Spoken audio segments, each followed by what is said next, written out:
ఏందన్నా clarity Aadhaar card చూపి మనం అది మా వాచ్మెన్ ఎవరో కాదు వేసింది ఓటు ఎట్లేస్తావమ్మా? నీకు ఓట్లు ఏంది ఎట్లేస్తావు? నువ్వు చెప్పు ఓటు. ఈయన వేయడం కాదు, first voter ID original proof identity లేకుండా వాళ్ళ ఓటు ఎట్లయినా విలువన్న మన లోపల అది ఏనియరు కదా. ఇప్పుడే వేసింది. వెళ్ళండి మేడం, అక్కడ వెళ్ళేసి అడగండి లోపల. ఏ గుర్తు అనేది మనం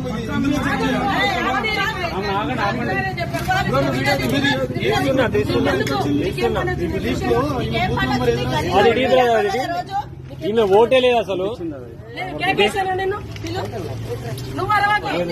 ఓటే లేదు. ఆమె వాళ్ళ ఇంట్లో వాచ్మెన్, ఆమె వాళ్ళ ఇంట్లో వాళ్ళకి తెలియదు ఓనర్లకు. దొంగతనంగా ఓటేసి ఎందుకమ్మా నీకు? అసలు ఈమె ఓటే లేదు. ఈమెనే కాదు, ఈమె వచ్చి ఓటేసింది ఇక్కడ. ఒకటి పట్టుకుంటే మమ్మల్ని పోలీసులు అది చేస్తారు. ఇప్పుడు ఆధార్ కార్డు ఈ ఫోటోలు ఉన్న ఆమె ఈమె ప్రూఫ్ ఏంది దొంగడు తీసుకొచ్చి నీ ఐడి కార్డ్ ఏదమ్మా? నీ ఐడి కార్డ్ ఏది? ఐడి కార్డ్ లేదు, ఓటు వేయడానికి ఎట్లా? లోపల ఎట్లా వేస్తారు అన్న? ఫస్ట్ అసలు లోపల ఎట్లా తీసుకోబడతారు? అసలు ఈ ఫోటోనే కాదు, ఎట్లా చేయనిచ్చారు లోపల?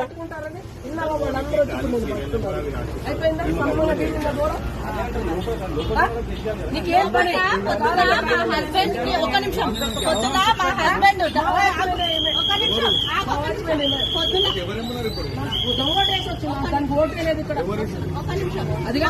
మా హస్బెండ్ సార్ యాక్షన్ తీసుకోండి సార్ మీరు. ఐడెంటిటీ కార్డు పైన अरे उसका वोट ही नहीं है, वोट उसका नहीं होता, हम जाके वोट डाल के आई। क्या बोले? अरे नहीं पूछना ना, क्या नहीं हाँ पूछ रहे ना, शैलेश भाई पूछ रहे ना भैया, आप पूछ रहे ना जी। मैं क्या बोल रहा हूँ?